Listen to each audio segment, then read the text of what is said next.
devem ser redobrados. 7h37. E não é uma reportagem, né, Larissa? Não é. Tá. Doutor Flávio. Então, vou colocar o nome do doutor Flávio aí para a gente ver. Deixa eu colocar a máscara aqui para falar com o doutor Flávio. Doutor Flávio, obviamente que eu coloquei a máscara agora aqui, mas eu fiquei um certo período sem a máscara. Se contaminado estivesse, o período que fiquei sem a máscara já seria suficiente para o vírus estar aqui pairando. Então, eu coloco a máscara agora aqui, mas por um efeito de dar exemplo, por um efeito de incentivar a população a utilizar a máscara. Antes de tudo, bom dia, obrigado pela sua presença aqui com a gente. Bom dia, Diogo. Bom dia, telespectadores da TV Tarobá. Eu também estou com a minha aqui. Tá aí. Só por uma questão de comunicação, Sim. eu a retirei. Falei alguma bobagem em relação a isso ou não? Pô, não, eu tô aqui sem máscara. Tô jogando vírus para tudo que é lado. Agora eu vou usar máscara. Agora tá todo mundo protegido? Não tá mais, né? Porque o vírus já está no ar. É isso, né, doutor? Sim. Na verdade, a gente tem assim, a máscara como um equipamento de proteção individual. Até no caso, por exemplo, dos seus colegas jornalistas que trabalham externamente, acaba sendo e precisa ser um equipamento de proteção individual. Agora, assim como para os profissionais de saúde, na estratégia uma maior circulação das pessoas, uma possível flexibilização aí do comércio e tudo, na verdade, a máscara de tecido, por exemplo, que foi recomendada pelo Ministério da Saúde, porque não há suficiente desse insumo para todo mundo, é mais como uma barreira para diminuir a dispersão dessas partículas que podem ter o vírus e colocar ele em circulação no ambiente. E, na verdade, pode trazer uma falsa noção de segurança. O que a gente tem que reforçar é diminuir a colocação da mão nos olhos, na boca, no nariz, né? E reforçar a lavagem de mão. O que funciona mesmo para todas essas doenças respiratórias é a lavagem de mão. A lavagem de mão é que vai garantir, principalmente com o sabonete líquido com ou a toalha de uso único e pessoal em casa, ou a toalha descartável. O álcool gel, a máscara, então, não ajuda. A máscara ajuda, na verdade, diminui a aspiração dessas partículas respiratórias. É claro que ela não tem eficiência, por exemplo, a máscara de pano da máscara cirúrgica, que a gente tem materiais específicos e tudo mais. Mas o corona passa pela de pano? Dependendo do tamanho da partícula, sim. Né? E dependendo também de como está o estado dessa máscara. Se ela já estiver úmida ou ela já estiver com tecido deteriorado, aí essa função de barreira ela acaba se perdendo. Né? Então, por isso que tem que ter a troca e a higienização adequada da máscara de pano. E esse aqui, o descarte da máscara cirúrgica, né? Após ela estar úmida ou depois que você já tiver usado de uma forma contínua por mais de 2 horas. Ó, essa máscara aqui, que eu estou usando, ela está soltando uns pelinhos aqui. Esses pelinhos, desse pequeno nariz que eu tenho, já me provocaram, aqui, ó, já me provocaram uma certa rinite, uma alergia. Daí você pega um papel ali higiênico, né? E vai naquela limpeza do nariz. A pessoa já te olha, já fala, ferrou. Aí que fica a questão. Muita gente achando que está com corona, mas está com resfriado simples, está com sintoma de alergia por causa do frio, com sinusite, com sei lá o que até. Doutor, existe um fator específico que a gente pode falar, opa, esse daqui é um indício realmente forte do corona. O que a gente faz? Qual o sintoma né? Você bem falou, com o retorno das temperaturas mais amenas, né? O início, na verdade, o retorno que eu digo porque ela é sazonal, né? Sim. Essas doenças respiratórias, que elas são sensíveis à temperatura, ao ar mais frio, elas acabam ficando mais comuns. O que a gente tem que avaliar, e é um desafio para o profissional de saúde que está ali na ponta, é toda a história. O coronavírus ele vai aparecer com o quadro febril, com dor de garganta e outros sintomas respiratórios. Mas o principal para nós, e que chama atenção para a gravidade, é aquela tosse seca que não melhora e a dificuldade respiratória. Então, esses são os sintomas principais. Se qualquer pessoa apresentar esses sintomas, deve procurar um serviço de saúde ou um canal de comunicação com o Estado, com o município, para se orientar, para buscar informação ou fazer avaliação presencialmente nas unidades que estiverem preparadas para receber. Falta de ar, então, e... O que a gente chama o termo técnico é dispneia, mas o que a pessoa sente é a dificuldade respiratória, falta de ar, que é aquela sensação de que por mais que você puxe o ar, a sensação é de que o ar não entra ou de que você não consegue se oxigenar direito, né? Essa é a sensação. E o outro sintoma bastante comum do coronavírus é a tosse seca, que não melhora. Inicialmente a dor de garganta, mas ela evolui para essa tosse seca que vai se intensificando até entre o quarto e o quinto dia. Aí a dificuldade respiratória ela vem e permanece por pelo menos ali, para aquelas pessoas que se recuperam sem precisar de internação, até o 7º, 8º dia, e aí começa a ter uma melhora. Por isso que é um pouco diferente da gripe comum. Vamos lá, tem pergunta de telespectador, Larissa? Está aí, ó. Serli Vilela. Coriza sem paladar, tipo a água, com gosto de vinagre, tem risco de ser Covid-19? Essa é uma pergunta bastante interessante. Por exemplo, uma pessoa que tem rinite, aquela rinite alérgica... Eu já tive coriza, esse paladar já perdi, a água estava com gosto de vinagre, isso já aconteceu comigo também. Sim, como você falou, por exemplo, algum tecido que solta essas partículas que incomodam o nariz, ou o próprio ar gelado já pode causar isso.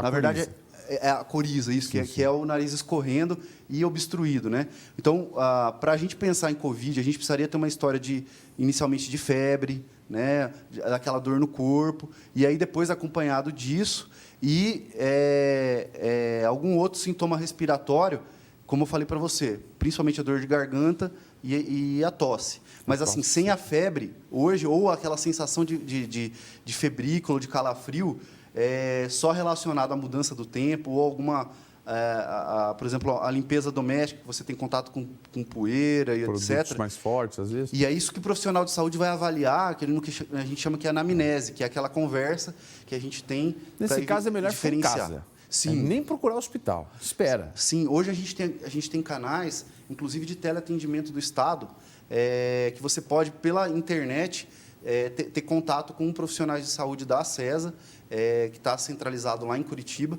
para tirar essas dúvidas, inclusive. Doutor, eu fiz, na semana passada, retrasada, né? Acho que foi, sei lá, já não lembro mais. Entre uma semana e meia, eu fiz 3 cirurgias. Passei por 3 anestesias gerais. Na terceira, eu senti que demorei para sair do centro cirúrgico. Eu já tinha acordado. E as meninas normalmente são rápidas. Sim. Quando você acorda, já te manda para o quarto para se livrar e liberar o centro cirúrgico. E fiquei.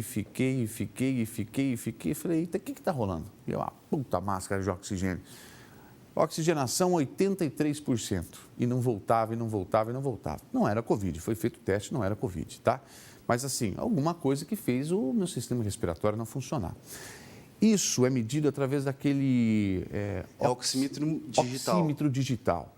Isso você compra na farmácia hoje. É um instrumento para a gente utilizar também para saber se a nossa oxigenação está dentro de um padrão normal ou se já está apresentando um problema de falta de oxigênio aí ou não? O Covid. Sim, se a pessoa lê atentamente as instruções do produto, souber utilizar, porque a má colocação, o mau posicionamento em cima do leito ungueal, que é essa parte vermelhinha da unha, já vai comprometer a leitura. Então, a gente tem que tomar cuidado para esse uso inadequado. Mas ele foi, inclusive, idealizado para o uso doméstico e profissional também, num primeiro atendimento. Claro que a gente tem, dentro de uma ambulância, no hospital, outros instrumentos mais confiáveis, né? Sim. Mas ele pode, sim. E aí, porque, às vezes, dá aquela impressão de falta de ar. Sim. Mas ela é falsa. Ela é uma impressão de falta de ar por causa de uma rinite e tal, mas a oxigenação está lá 98, 99. Você ainda não está com um quadro realmente de deficiência de oxigenação, que é o problema da Covid, né, doutor? Sim. É a falta de oxigenação, né? O número preocupante é o quê? É abaixo de 90? O que 95 é o mínimo, assim, da variação da normalidade. Se nós pegarmos nós aqui que não temos sintomas nenhum, dependendo da nossa atividade física, ela vai cair um pouco, mas não vai cair abaixo de 95. Pô. E aí o corte para a gente... Rapaz, estava mal então com 83, hein? Sim, já é preocupante. Abaixo de 90 já precisa de suporte. Por isso que você estava com a máscara, recebendo... depois do catéter. Sim, precisa, porque para você garantir um aporte extra de oxigênio para ajudar o seu organismo a absorver mais, né? Muito bem. Então, o corte, para quem tem e estiver monitorando, tem que estar acima de 95. Então, ele varia um pouco. Sim, é um instrumento. É um instrumento que dá ali para você a sensação de falta de ar. Sim. E uma outra eu coisa... andando com a máscara... Ai, meu Deus. Tira a máscara... Não, tá normal. Coloca a máscara e aí a vida. Sim, porque ela acaba sendo uma barreira até para e existe hoje, vou colocar muitas pessoas relatando, inclusive dificuldade para dormir, preocupação por estar em casa e com toda essa situação que está acontecendo.